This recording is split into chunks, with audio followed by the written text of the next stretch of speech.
What's up, guys? Put On Podcast, episode 16, I believe.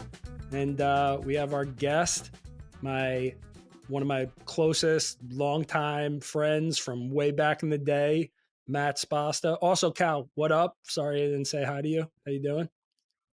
Good. Doing well. Appreciate it. Yeah, so Matt, happy to have you on, man. Just for all the millions of people listening out there, give a quick little background and let people know, a little bit about yourself. Yeah, appreciate it. Long time listener, first time caller. Excited to be here. I've been a day one put on guy. Derek and I have been friends since we're 5 years old. We've been doing this informally, formally, however you want to call it. Initially, we started off on the playground, and then we formalized it through a business partnership later on in life. We launched our first startup together. Went through that crazy journey, sold our company to a public company. Since then we've gone, separate paths, but I think parallel paths. We've been doing a lot of similar stuff. We're always drawn to stuff in the sports world. We still, love our pop culture, conversations, and, we're boys for life. So we share a lot of shared interests. I love all the topics on the show. It pulls at my heartstrings every time I listen to you guys, because between your background, your interests, and then Cal and everything Cal does intersects into my world and what I've been building, whether in sports tech, Web3, collectibles. So, excited to be here. Lots to chat about. And yeah, thanks for having me. Yeah, of course. And I would also add, like, Spasta, Matt Spasta, is like one of these guys who's kind of like legendary in my circles and like a lot of circles, because he's one of the most resourceful people in like on the planet.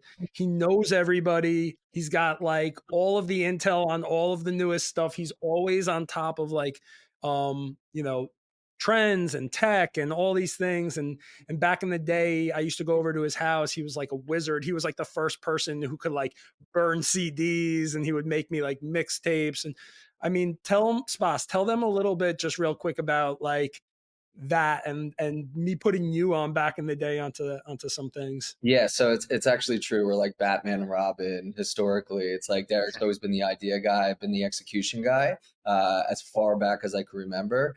But in terms of being put on, I mean, Derek was the guy who would come into, English class in third grade, and he'd be like, "You gotta try these shark fruit snacks." And his dad would always make him this amazing assortment of like snacks, and he would make me my own snack bag of just like an assortment of his things. It'd be like his not so favorite sharp color, plus like a piece of his pretzel, plus like 1 kilo of his orange, and he'd hand it over to me, and it was like gold. So like he's been putting me on as long as I can remember. So he would come over my house, and he'd be like, "All right." He'd have a list all written out. These were the 12 songs he wanted. So we go into Napster, we download the songs, we'd burn the CD, and then we'd have just like the craziest mixtape that like fourth graders had ever seen. And again, many years and iterations from there. We've been doing this, for 35 plus years. Pretty crazy to think about. Yeah, it's crazy. And Cal, me and Spas also playing the pickup game that I always talk about. And he's like we like to say he's like Josh Hart. He's like, he can do everything on the floor. He's like the hustle guy. He's like grabbing rebounds over bigger guys. He's like developed, this like mid-range game. So funny. Well, I was going to ask. Yeah, sorry. I was going to ask 1v1 who's winning. I'll let Matt answer that. Yeah, so like just a quick history. Derek has been a star basketball player our entire life. He was the guy who was starting on the high school team. I was always too small to make the team. My game has like absolutely butted like on from high school, college, post then. And I've gotten smarter, and I guess I've maintained the same like level of energy and endurance. And I've just been able to surpass a lot of guys in terms of game. My game will never surpass Derek's. We have totally different games. But what I will say is we've just learned to play together over the years, and I think we complement each other very well. So we do. We have a great chemistry on the court. So I'm always picking him on my team every chance I get. sports. Anyways, I think that's like enough kind of like background between the two of us. Why don't we jump into, and this is a good segue because we're talking basketball. Why don't we jump into sports as our first topic? And sports being a very broad term, because I think we all have different things that we kind of want to put each other onto, but we'll let Matt start with his first put on. Yeah, so this is crazy. So like my background has been in gaming, fantasy, in digital collectibles, physical collectibles, and I stopped playing video games like a long time ago. I think Halo was probably the last game I played, maybe like 15 years ago. And for one of my new businesses, a business in the sports card and collectible space called Shoebox, I started researching NBA 2K Mobile.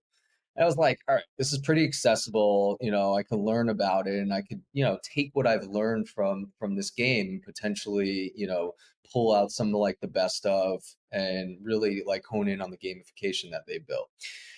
Fast forward like 5 months later, I'm completely hooked on this game. It's like, every bathroom break I could get, like I'm driving with my family in the car and I have the game running on in the background because it's very much like a play to earn game. And the more time you're putting in, like the better the results are going to be. And I don't get hooked on stuff like this, but like I can't stop playing this game. I find myself like my wife goes to sleep and I'm about to turn the TV off and I'm like, yo, let me just get a couple games, and I'm playing for like 20 minutes. But they have literally solved like how to tap into someone's dopamine. And each day there's a different tournament with a timer on it. Each week there's different prizes. Everything is relevant. They have like, you're playing for prizes, all-star players, and like everything is like tapped into pop culture, and it's crazy. But what you're doing is you're playing for these cards, so it's very much like you're earning like an NFT or like a collectible, and then you could use those cards for your games.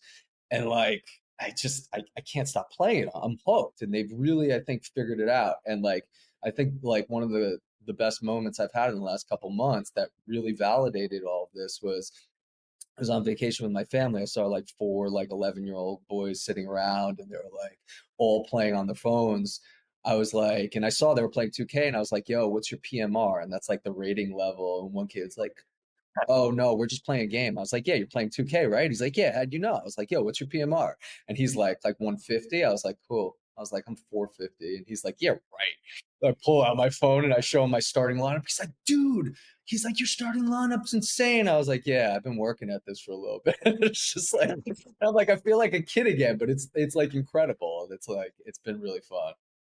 Is it like I first off, I love the whole gamification piece in terms of you being able, them giving out prizes every week and you being able to grind towards something. Is it kind of like my most relevant like tie in there would be Ultimate Team? Is it similar where like you've got guys that you slot in and then you're playing with your team and you can kind of level up guys, etc.? Is that like what? Exactly. You're playing with your guys. They're NBA players. You're leveling them up by, you basically level them up with other cards. So you could upgrade them. Each time you get a card, you could upgrade them with other cards.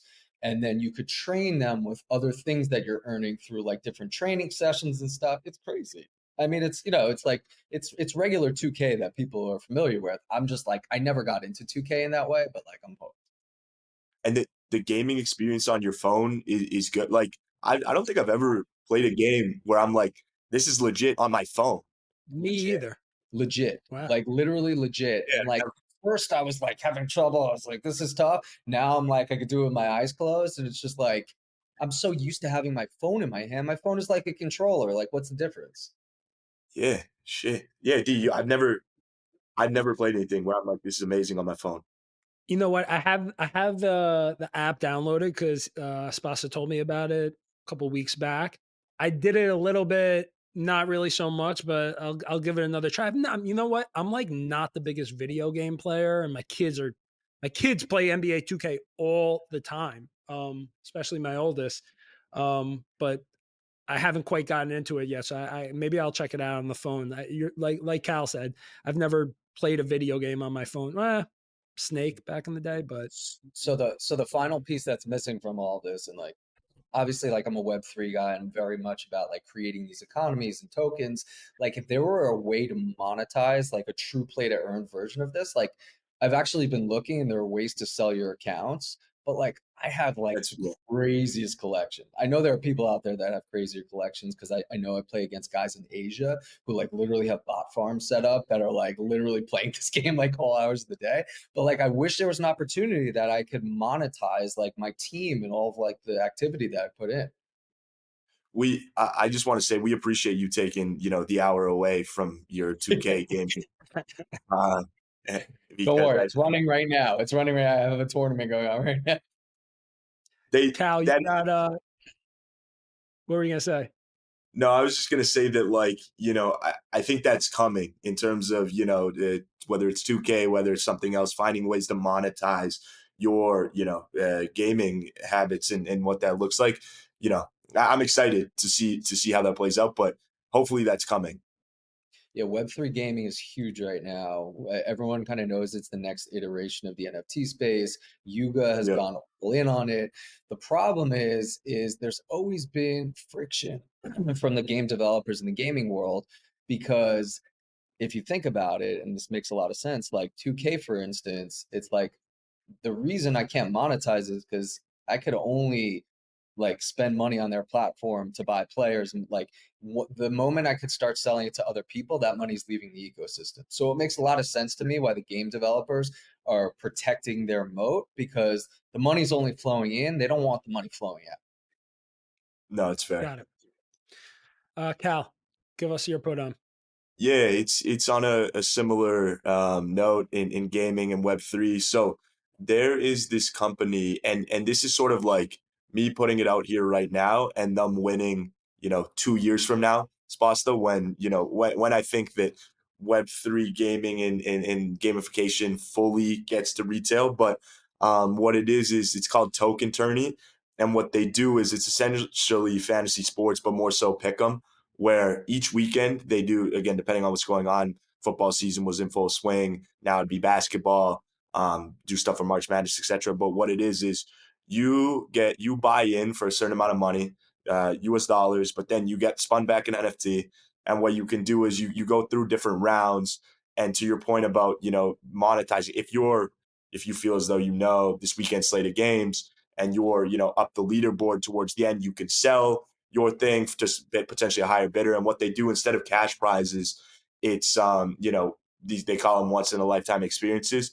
But so like the prize on a NFL weekend might be, 6 months from now, you get to golf with Patrick Mahomes, for example, or on another weekend it might be something with Drake.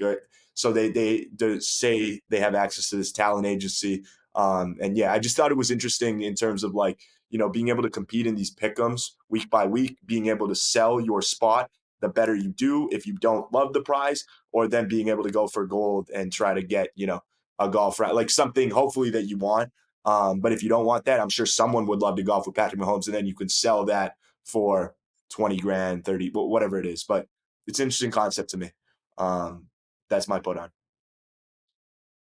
Yeah, Interesting.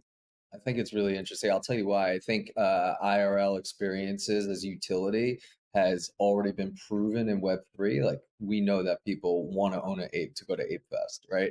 They've Yep. proven that that exists, and I think the ability, this is almost like a play to earn opportunity in the NFT space to potentially earn and unlock experiences. Like, I mean, that's what we live for, right? We're sports fanatics.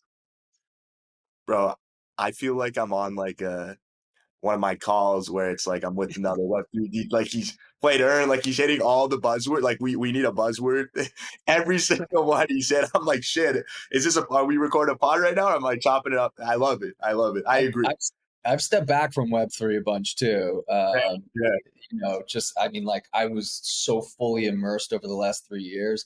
Not to say I got burnout, but like when you're so close to the space, you can get burned out because it's 24/7. And I was Yeah, definitely. cranking for like a full 3 years. And I've taken a step back, but it's like it's refreshing to talk about it and see like new tech come to life and like new things and like new projects like actually happening. It's like good to see. So I have one sports topic that's a little bit off of the gaming topic. I do have one thing I just want to mention real quick because Spasta is a card guy, and I have to just say because I was watching it last night, I've really gotten into these videos of these guys where it's like, we spent $5,000 on this, like, you know, these like exclusive box where they like cut it up with like the razor. And then I get such a kick out of watching somebody open a box and then they have to pretend to be excited about like kind of shitty cars where it's like they definitely spent, like they definitely wasted their money.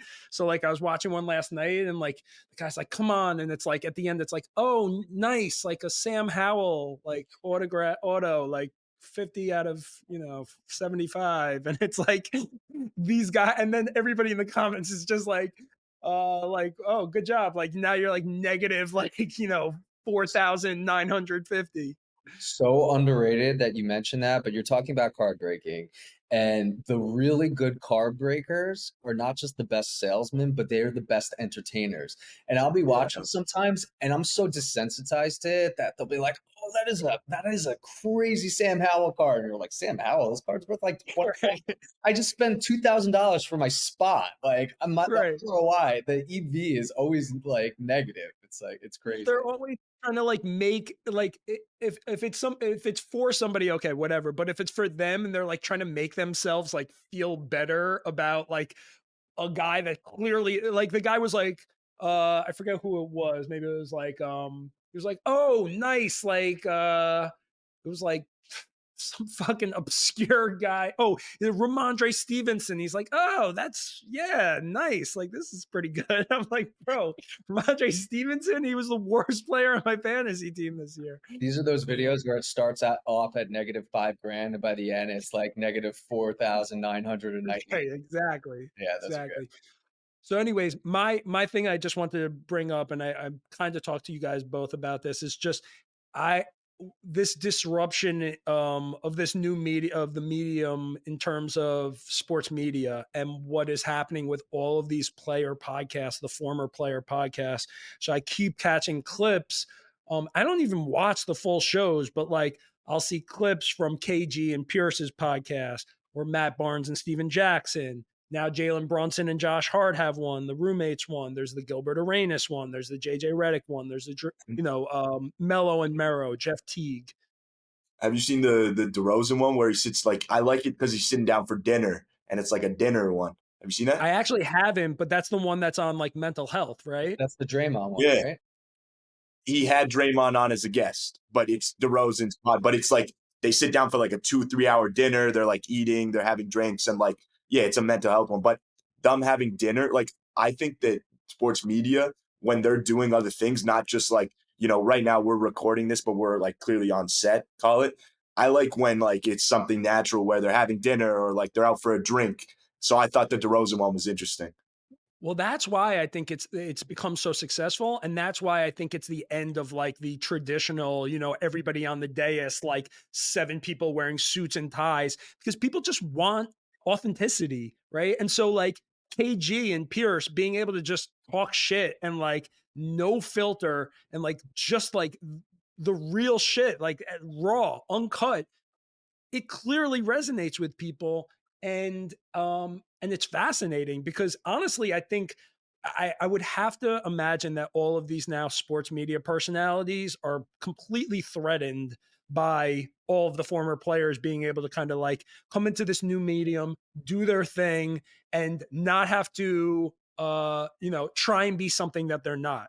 And I'm curious what you guys just think about, like what that is and what that is becoming. Spas, you have any thoughts?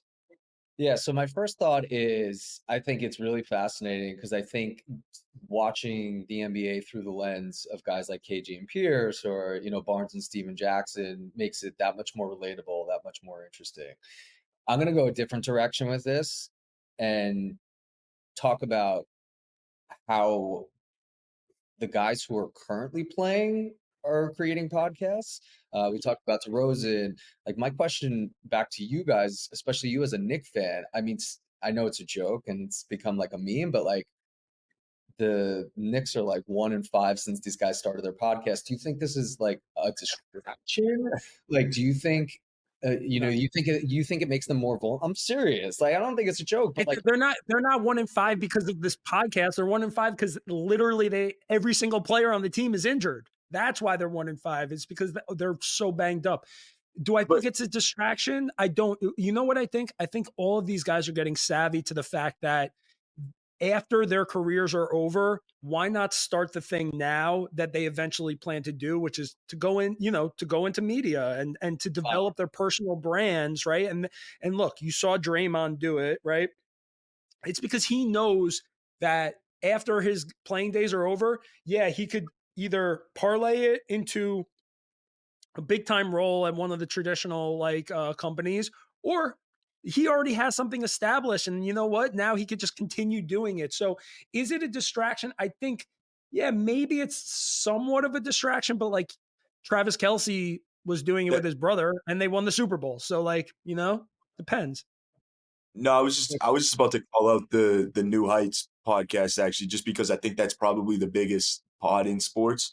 Because everyone, it seems like every athlete's popping up and wants to start some sort of short content series, wants to start some sort of podcast.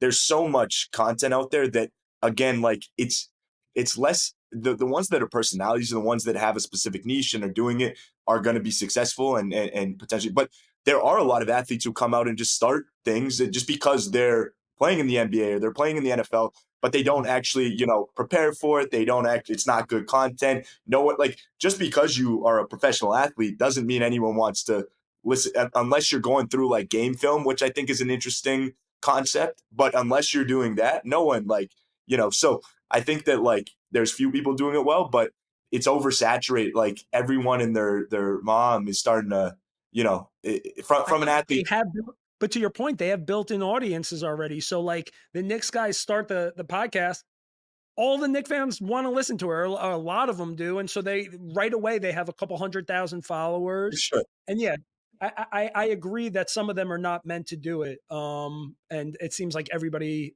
wants to get it. I just think it's interesting that they cut out the middleman, and it's like they don't need ESPN anymore. They don't need Fox Sports, right? They can just go, they can record it. It's like we've talked about this in the past about why podcasting is so amazing, because it kind of just democratizes radio and just content in general, and these guys have a leg up. Why not kind of take advantage of the fact that they're in the limelight right now, or the fact that they were the ones that had the personal experience of playing, and that they can tell the real stories, especially without having somebody like breathing down their back, and be successful and make a lot of money doing it. Could I give you a good analogy? So I would look at podcasting right now and any sort of media, like the way that these shows are created are very much like startups, right?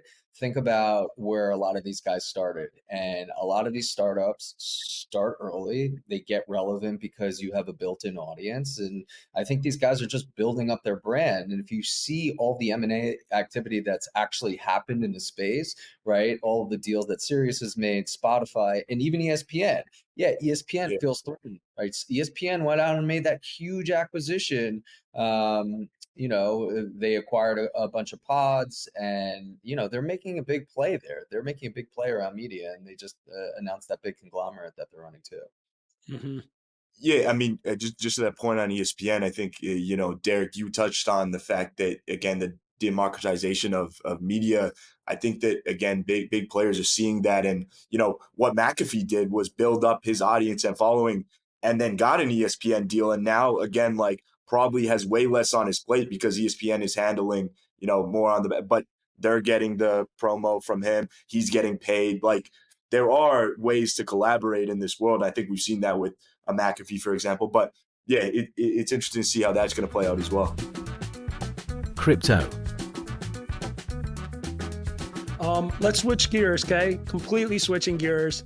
Let's talk Bitcoin. Who wants to start? Spasta? I'll start just because I'm the OG. I started buying Bitcoin in 2013. I think the first utility that I used for Bitcoin was gambling. There was an offshore site that I could send my Bitcoin to where I was actually gambling illegally, I guess. That got me shut down on Coinbase in 2013. So I've been shut out of Coinbase since 2013. I've been literally operating in the dark web like as much as possible since then because I haven't been able to use Coinbase. So that's one interesting tidbit. Derek and I launched our first company as a blockchain business in 2018. It was kind of like by my inspiration and influence around crypto, Bitcoin.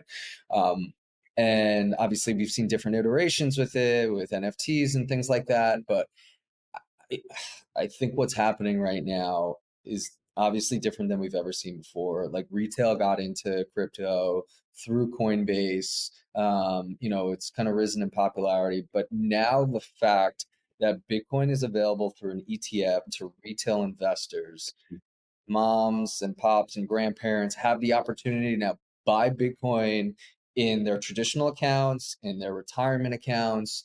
And what we're seeing is this movement that no one ever expected, but like there's only a finite supply of crypto and of Bitcoin. And there's not enough Bitcoin right now to meet the demand that's being generated by this ETF consumption. And it's wild. And, right when they announced the ETF, I don't know if you remember, but the price in Bitcoin dropped because the price of Bitcoin was, literally rising day after day in anticipation of that. And people thought it was a sell the news. It was a sell the news for the first like 3 days. And then all of a sudden the inflow started coming into the ETFs, and it's crazy. I mean, the amount of attention and adoption we're seeing here, it's going to be interesting to see how it, has ripple waves across all of these different industries, whether NFTs, whether altcoins, whether shitcoins. I don't care where you are. If you're connected to Web3 right now, you're on fire.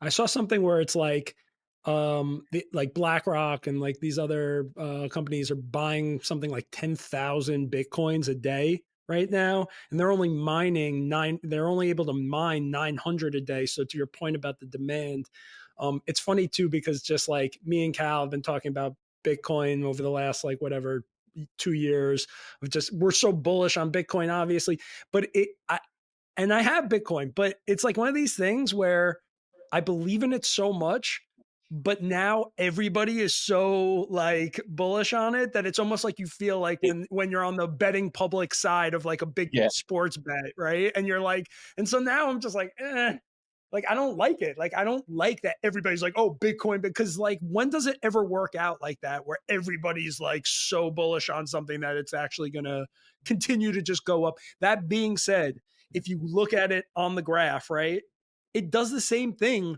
It's been doing the same thing over the course of the last like since the beginning, right? It's just like it's consistent, and I know that the ETF kind of changes things, but yeah, I don't know. That's the only thing where I feel like I'm not. That's the only thing that's kind of rubbing me the wrong way. I mean, Bitcoin The is math is adoption. yeah. I mean, it is. I think it's good. The mass adoption long term. Bitcoin is probably the best store of wealth. I'm of the opinion though that like again, if you're in crypto, you know that the gains that can be had outside of Bitcoin, because Bitcoin, obviously, Bitcoin is the best asset you could have invested in over the last 10 years. But with that being said, it's already at, X market cap, and it's already ran a fuck ton, and there's already an ETF and stuff. I think an eSpot ETF is coming, but I think that again, like as we've seen in cycles, Bitcoin always goes first.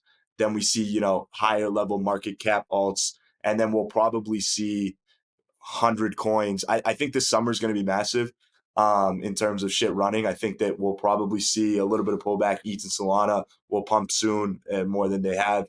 And then this summer we'll see all pandemonium. It's pure gambling, but if you're in the right, you're just in one thing and it 100x's. I mean, that's life changing. I've seen lots of things on Twitter right now. I've been in meme coins as of recent, like with on Solana is blowing up. I would put you guys on, again, not financial advice. I'm pretty big in GameStop on Solana. So yeah, I'm super excited and been back in my DGen crypto era over the last few months. And to your point, Sposta, I think that all of us who have been in Web3 for the last few years, we're seeing, the reward and benefit from putting in the time. So life is good. I just want to be a wet blanket for like a quick 30 seconds.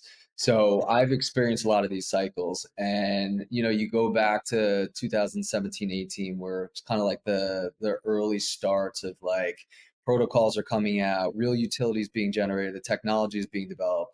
we're still 6 years later, and a lot of that technology is still not fully developed. The infrastructure is not necessarily there. It's hard to build. It's expensive to operate on any of these chains. The one thing I will say is Bitcoin is being viewed as a store of value, similar to gold. It's a digital gold. The other stuff that people are chasing, these protocols, these are protocols that are looking to power new technologies and new software and new platforms. That technology is still not there. So I think that you need like almost like a bifurcated viewpoint of like Bitcoin is a store of value, and yes, the adoption is happening and people are getting more comfortable with crypto as an asset class and understanding it.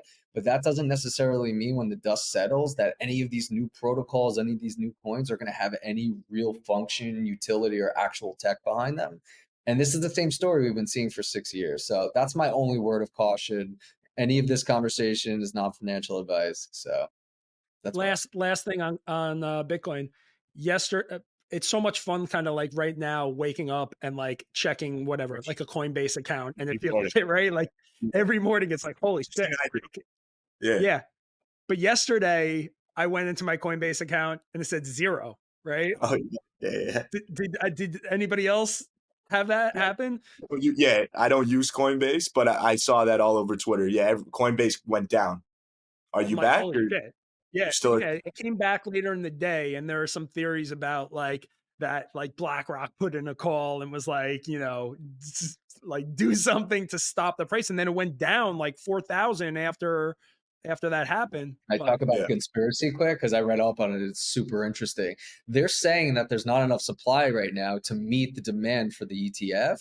And the speculation is that by Coinbase going down, all of these longs got liquidated and people lost their Bitcoin. And when you're long leverage like that, basically, Coinbase is lending against your holdings. And they basically just took all your Bitcoin and now they have enough supply to meet that demand. So that's the conspiracy out there. Interesting stuff.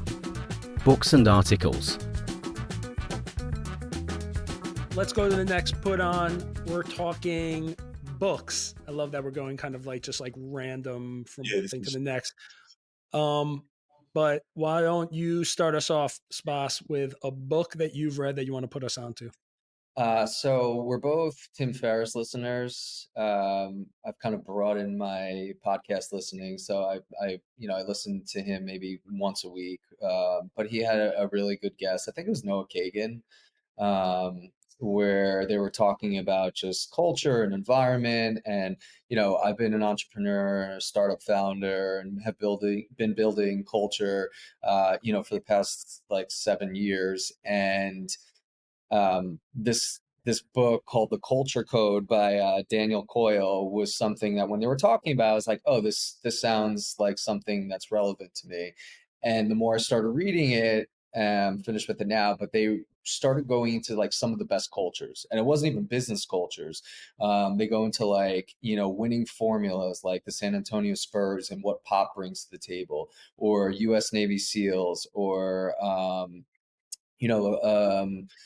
a handful of other different types of organizations. They talk about like improv troops and really interesting angles, things that like you could glean a lot of like findings and information from. And since we're on the topic of sports, I think it's relevant to talk about this. But like, when you think about the Spurs culture and their ability to win and their ability to build these teams, right? You never seen a team like they built. They drafted Tim Duncan and they restarted after the David Robinson era, but they brought in guys like Ginobili and Parker and Boris Diaw and these guys who were like glue guys.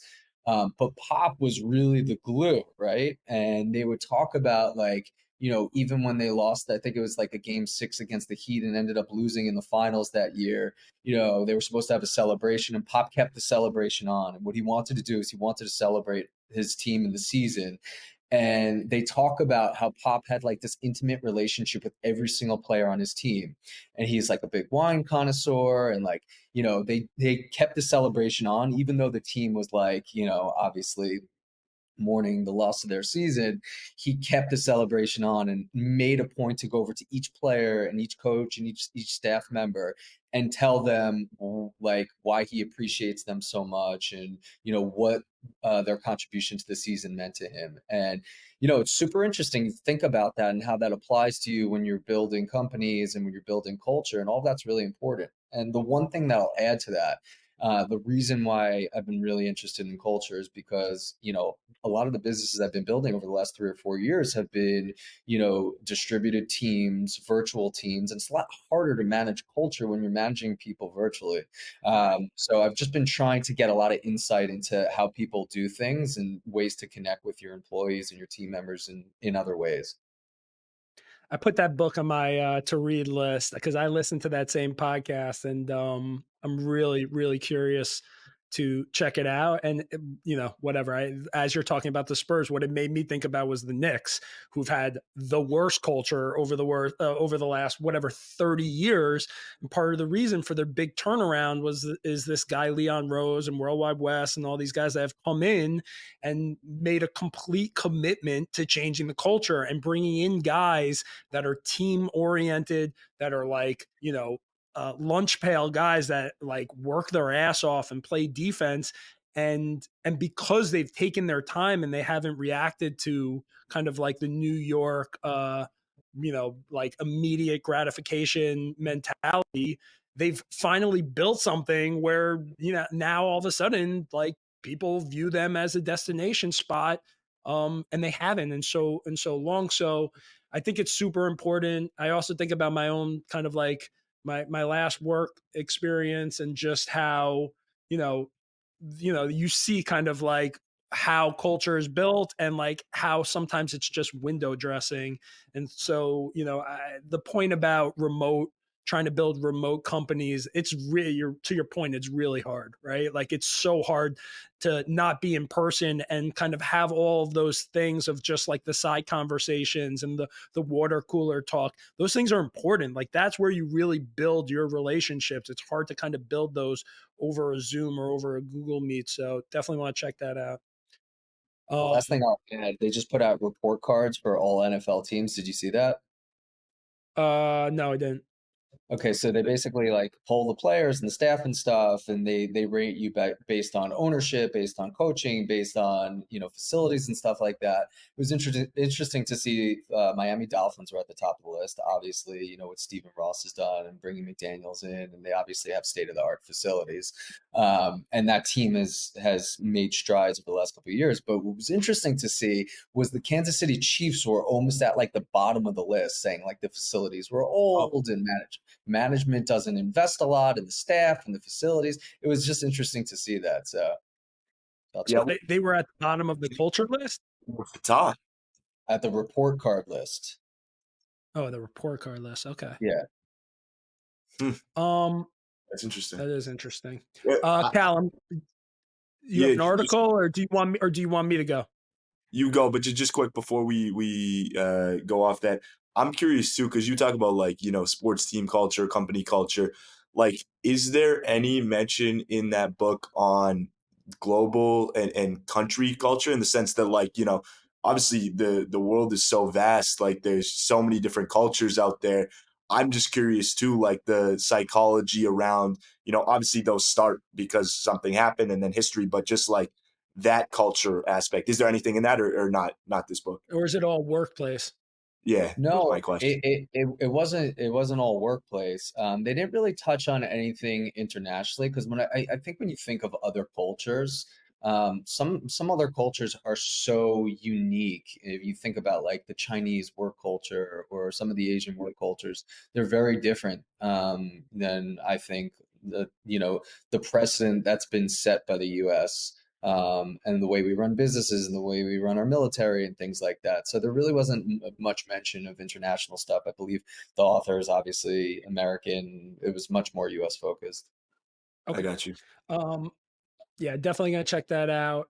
So for me, my book, I actually have it right next to me. It's called and I've read a couple books, but I'm only going to talk about one on this episode. Is called "So Good They Can't Ignore You." It's by Cal Newport. Oh Um, man, and Shout out, Cal. what? Shout out my to Oh Cal. yeah, bad. yeah. You know what? I didn't even think about. I didn't even think about that. But um, this book is just it's really kind of hitting me at the right time, and it's an incredible book. I've really enjoyed it. The first chapter is basically like kind of hooks you because it's like his like first rule is like don't follow your passion. And so basically he challenges this popular career advice of following your passion, and instead argues for building career capital through what he kind of like calls like deliberate practice and skill development. So like emphasizing the importance of acquiring rare and valuable skills, and that leading to basically like mastery and a fulfilling career. So he's like there's this thing called a passion mindset that everybody's been drilled into for so long, like follow your passion, follow your passion. And he's saying it should be a craftsman mindset, which is like basically becoming relentlessly focused on becoming so good that they can't ignore you. And that strategy is how you build career capital. So you know, something that's kind of like really interesting to me is just like it's very pragmatic in my mind of how he lays it all out. And he's like kind of telling you whatever market it is that you feel like you belong, that you're in, right? You identify what that market is, and then you identify what is considered valuable capital in that market. And then once you know that, then you literally have to sit down and kind of like hone those skills, and then find kind of what your competitive advantage is within that market. And that's how you separate yourself. And so he made this there's this let me see, there's like a quote that he had that I thought was really good. Where was it? Actually, no, let me take that back. There's not a quote, but he has these 5 habits of just, you know, defining what market you're in, identifying what is considered the valuable capital, defining what's good, deliberate practice, and patience. And look, I think it kind of speaks to this thing of like everybody's trying to do a million things at once, right? And when you do that, what ends up happening is you do them all kind of subpar. But if you're able to kind of lean into something, and you might not know what your passion is right off the bat, right? And like, and so you have to kind of make these little bets of trying to figure out, okay, you know, I can do this and I can do that, but you can't take a leap until you've built up this career capital. And then at that point, that's how you leverage it, and then you're able to take those big swings. So what were you thinking, Cal? Yeah, you can always see when I'm about I to. could always tell when you're ready to ask a question. No, my thing was gonna be, what advice, having read that, and what advice would you give someone who, I think the toughest part with all of it is where to start, right? Like if I don't know what my passion is, you know, I can try things, but where do I start in actually diving in to get this, you know, career milestones and all? Like, how do I jump in? What would your best piece of advice be?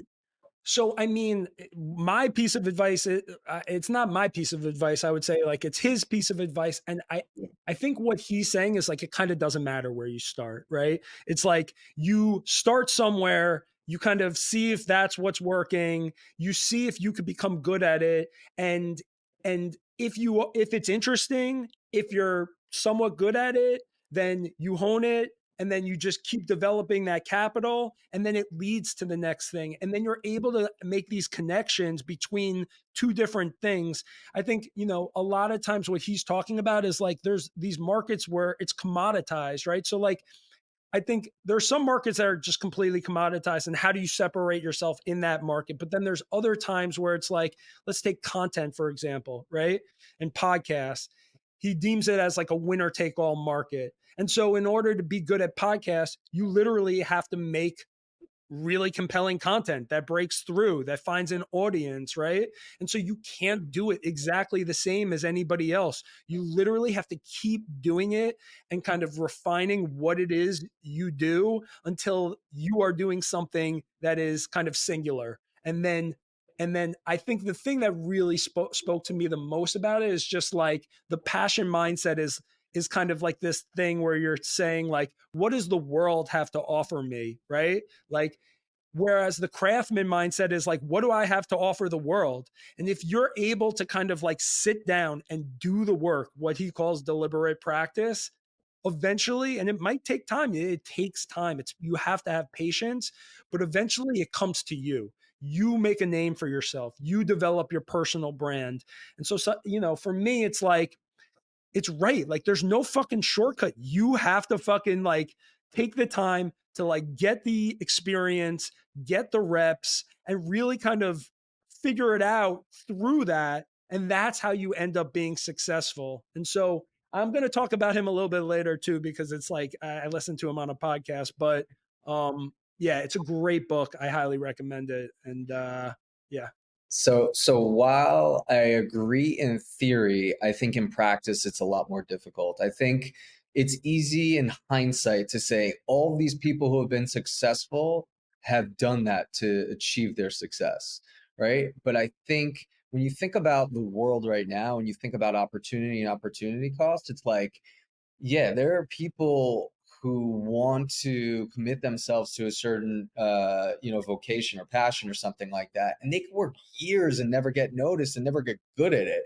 And by the way, when you think about opportunity costs, like it's expensive to live, right? So it's just like, like my recommendation to people always, they're like, hey, I'm looking to build a startup, I'm looking to leave my career. I always tell people, because I did this for a year, stay in your career, stay in the income paying job that you have. Everyone has bandwidth. Side hustles are really important, whether it's a new business that you're building or a passion or something else that you're looking to explore. You got to find time to build that stuff on the side. And when you think about opportunity costs, sometimes you have to trade your leisure time to start building and working on top of that. Well, how does that run counter to what he's saying? That's actually exactly what he's saying. He's saying, don't just go into a passion. You literally have to build the career capital. You have to like literally like refine everything that you're doing. And then at that point, you get to a certain point where you've built up enough career capital where then you can take the chance. That's not what I'm countering. What I'm countering is the fact that in theory, it makes sense. But in terms of execution, it's very difficult to execute. I mean, there are plenty of people that try these things and fail. My only point I is, know. like, you could commit yourself fully to something and still fail in a big way. Right, of course. But that's why the title of the book is so good that they can't ignore you. You Yeah. literally have to do it so fucking good. Your shit has to be so undeniable. And by the way, I should have said this at the top, but so good they can't ignore you is a line that Steve Martin had from his book Standing Up. And his book is all about the fact that he spent 10 years like working on his act until it got to the point where he was like, I'm either going to retire as a performer or I am going to make this so good that there's no like choice, that somebody has no choice but to fucking recognize that this is undeniable. And so that line is why he titled the book. And so, yeah, that's tough. There's no doubt about it. There's no doubt about the fact that making something undeniable means that you literally have to like, you have to be, it's mastery. It's mastery of a craft. Anyways, I don't want to, yeah. There was something though where I forget how many minutes it is a day. I know you love Jesse Itzler. I saw a tweet from him the other day where it's like, if you spent, I think it's 14 minutes, some small amount of minutes on learning a new language or on perfecting your act or whatever, for a year, you would be at, you'd be in top 1% of spent time on that for people. And then 3 years, you might be at 10,000 hours. Or again, I don't know those exact numbers. I actually want to pull up that. 10,000 hours is the number, right? So I know. I'm just saying, like, for the amount of minutes, it's not actually right. that extreme to master if you break it down day by day and stay consistent. I think consistency is the most important point. But I also do think that, like, to your point, Sposta, it's, for me at least, being younger and not having, like, I don't have kids who depend on me. I obviously I need enough to live, but I can, be more flexible with my time and take more risks. And I think that, again, like to your point, Derek, in building career capital, doing as much of a wide variety of things for myself at least is something that I, strive for, just because it allows me to see, okay, yeah, I did this media campaign. I fucking hate media. I don't want to do that. Okay. Like, you know, like it just allows me to, you know, see the ins and outs of different Well, look, industries. he does say like you can make these little bets, right? But the whole thing of like it's easier said than done. The reason why I appreciate it is because he's saying it's fucking hard work. Like in order to fucking break through, you literally have to be maniacally focused. Spas, maniacally focused. That's a nice little buzzword there. But you have to be maniacally focused on the thing because everybody's trying to fucking be a success, right? So in order to break through, you have to do deliberate work. You have to be super intentional and like you have to like no distraction, laser focused. That's what it takes for years, sometimes for years. That's the patience of it, you know? My last point, I'll just say that this market has, like, when you think about the creator economy or anything similar, like the barrier to entry to a lot of these markets is so minimal, and there's so many people out there. There's so much competition now. AI is your competition. It's crazy. It's a very competitive market across all these landscapes because people see the entrepreneurial path and people are hustling. People are hustling to do things and to make money, and it's fascinating to watch. Just to tie it all together, because the article that I was reading, a Forbes article, was saying that, so it says neuroscience, the title is Neuroscience Explains Why You Need to Write Down Your Goals if you actually want to achieve them. And they did like a study over a 5-year window where like they say you have 1.4 times the chance of achieving your goals if you write them down daily versus people who don't. And yeah, I just thought, again, like, not that I didn't, you know, assume that there would be some sort of number like that. But I thought it was interesting that, like, again, if you do that daily, you're consistent, you're actually putting that out in the ethos, whether you believe in manifestation or not, like, you know, just write pen to paper and writing that down is that powerful in terms of that multiplier on achieving what you actually want to versus you not doing that. So super simple practice. And That's yeah, the article because I believe in that. I started doing that myself me every too. day. Yeah. And look, anytime you write something out and you kind of like keep going back to it and refining it and looking at it, like I don't know. I think if you don't have that clear goal in mind, if you don't have that mission, and again, that's part of like this book too. Um, it's just hard. It's just way too nebulous to kind of like be like, oh, I want to be successful, or without having that North Star. Um, so I'm not surprised by those findings. Podcasts. Yeah. But should we get into our next segment, which is a podcast? Yeah, let's do it. Spas, what you got? Do you guys talk about podcasts in your podcasts often? I know. As I was saying that out loud, it's funny. Yes. It's a simulation. The podcast I wanted to talk about, which I think is one of those podcasts you can't ignore because of the guests that he brings on, but it's Lex Fridman. And Lex Fridman is like, his last like 4 or 5 guests have been like Bill Ackman and Kanye and Jeff Bezos, and he just has these monster guys on there, and he's kind of this awkward dude. He's not like your traditional podcast host, and he's not a guy that I'd listen to regularly. Like we were talking about this, like we love Rogan and Ferris, and like we'll listen to their podcast when they have just like regular dudes on because I trust their judgment in picking, the people that they're going to bring on. But this dude is just hard to ignore because he brings on these monsters. And like sometimes I'm listening to him and he's not very, he's like not the most articulate. I think he's like, he's an immigrant and he's obviously He's articulate. He's just like robotic, right? he's a little robotic. He's a little monotone. I mean, look, the guy's an MIT engineer. He's early in AI. He's a very like respectable dude in that sense. But he's not your traditional podcast host. He's not like an orator. He's not a storyteller.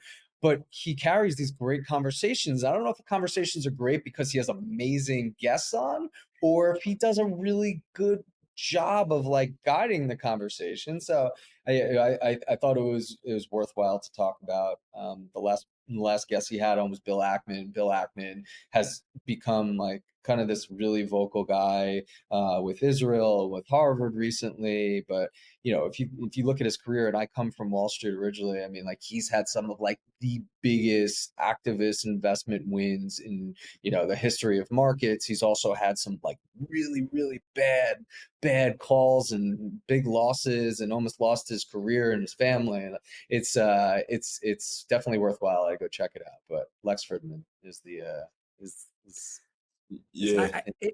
I think like, look, having incredible guests is clearly going to carry a lot of weight, but I do feel like his style is kind of a differentiator. Like the fact that he wears the suit, right?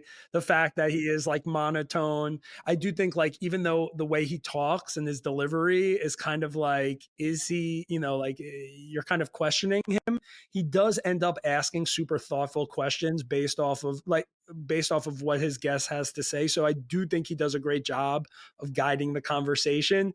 Um, I was telling Matt this the other day, Cal, like to me, like to a like a coder or like people in the tech space or like the people that are kind of just naturally smart but socially awkward, I Yeah. feel like that's a big part of his audience. Like they can relate Yeah. to somebody like him.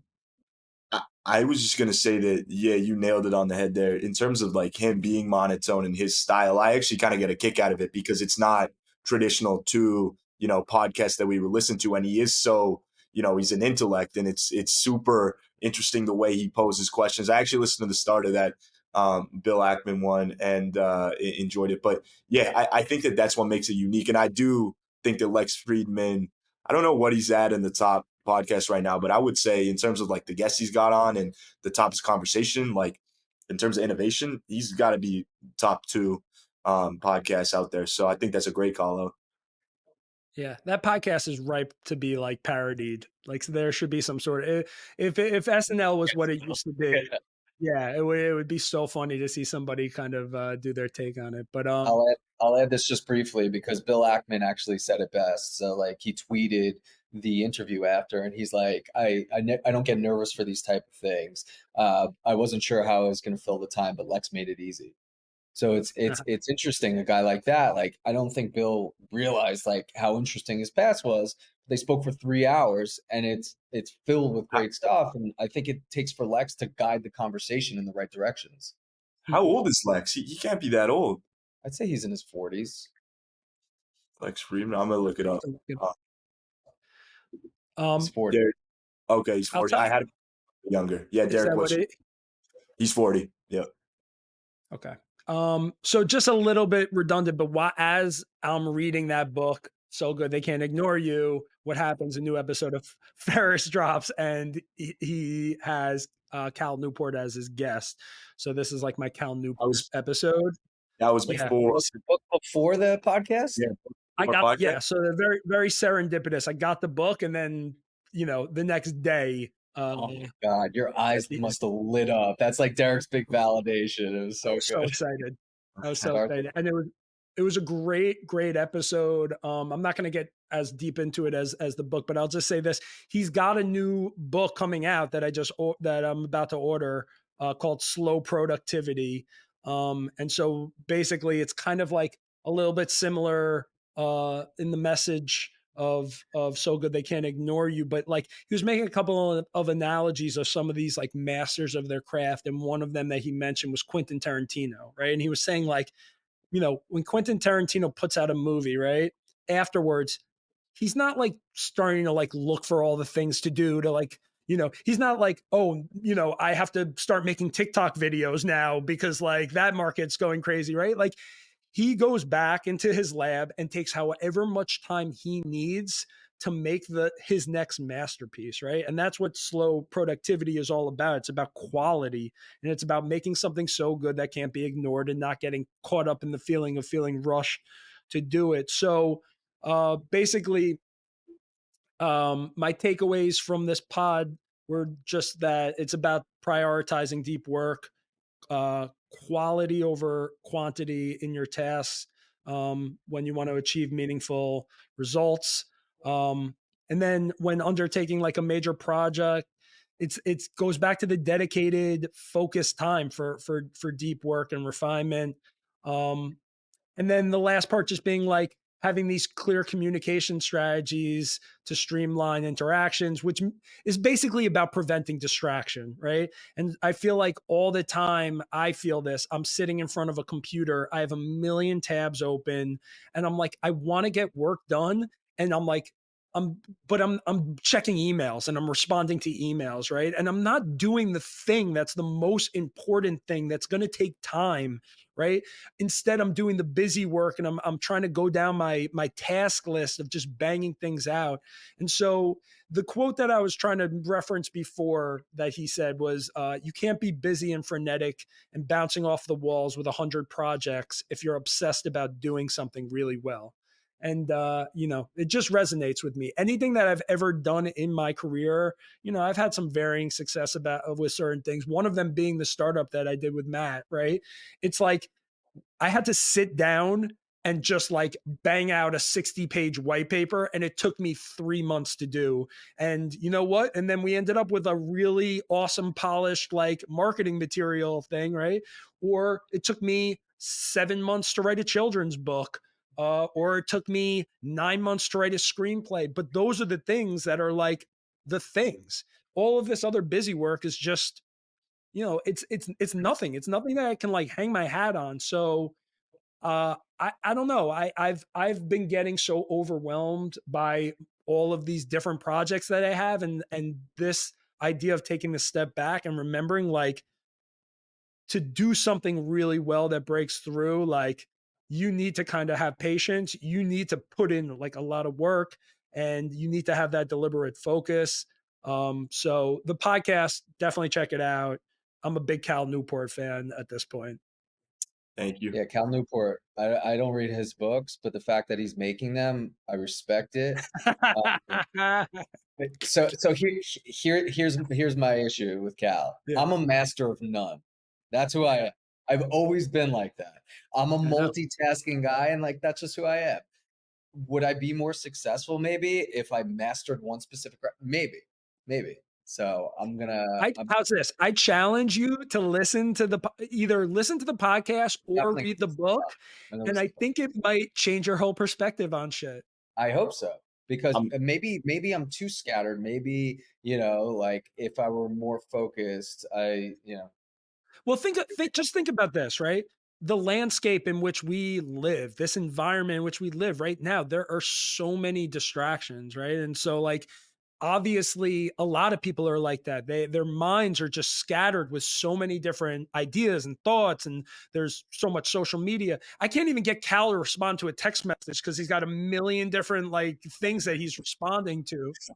That's what I was gonna say. Like, I definitely will listen to that pod as well, just in terms of like the projects and like the to-do lists go on and on. And I would say I haven't had, I'm early on, so I haven't had any extreme success. So it's one of those things where, I'm doing it this way. I'm doing it I agree with Sposta. I'm more multitasking. I'd rather take on 10 projects and like, figure out, okay, this is my maybe priority one, so I'll spend a little more time here, but bang, I want to do so many different things, instead of like, I don't disagree with the fact that if I went all in, or individuals went all in on something, made that their only focus, that would be way more successful than someone going, and doing 10 different things. I think it's case by case. I think it depends on your talent.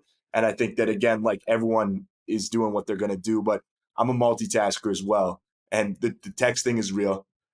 I need that app, by the way, like to organize text better. Like I've got you pinned, but it's still. I think it's a generational thing. I think that's right now a lot of people are freelance. They're doing like different projects. They're I think that's just again part of the culture now. But look, when you think about the people that are the best at their craft, they're the ones that are focused on that one thing. And yeah, there are some people that can do a lot of different things, but you're dividing your time like any way that you think about it. I think what I would say is, you're talking about you're doing 10 projects at once, and I find myself doing the same thing. What I've started to think to myself is like, okay, you take some off the plate, like make the list and see what really like are the ones that you can put aside, and then just start to identify what's the one that you really want to lean into, and that's the one that you kind of give the most amount of your time, if not all of your time. So Yeah. No, do you have a podcast, Cal, or no? no, nothing of note after your two. Life takeaways. No, I think we should get into the last segment, and I actually wanted to have our guests go last in this one. So yeah, Derek, if you want to give me your takeaway, life or personal. I'll make it short and sweet, and it kind of ties into everything we're talking about, right? A lot of times in life, we're in such a rush to get to where we want to be. But, obviously I'm in this mind state of like, take the step back, have some patience. And, as Cal Newport says, you have to be so good they can't ignore you. I wrote it in caps as a note to myself this morning, and I want to write it every single morning because I subscribe to it wholeheartedly. Like if you make something that is so good, like don't put it out until it's so fucking good, right? Like this podcast is not the best example of that. We're working towards it, but other things in life where it's like you don't have to release it until it is really ready and it is going to break through and make a difference. And there's this guy, Seth Godin, who has a book called Purple Cow. And it's all about like, yeah, if you do the brown cow approach, right, or the white cow approach, you're just the same as everybody else, right? So you have to fucking have that purple cow approach of making the thing that's differentiated, making the thing that gives you the competitive advantage, and really separating yourself from the competition. I love that. No, I'll make mine a little. He said his was short. I'll maybe be a little shorter than that, and then we'll get into Spasta. But yeah, my takeaway is, especially with the conversation that's kind of been back and forth today on some topics. My takeaway is around meeting people in the middle. And what I mean by that is, I feel like with all the distraction, with how polarizing everything is nowadays, I find myself doing it in several times throughout the day where, I feel a certain type of way about something. I think that, this is right.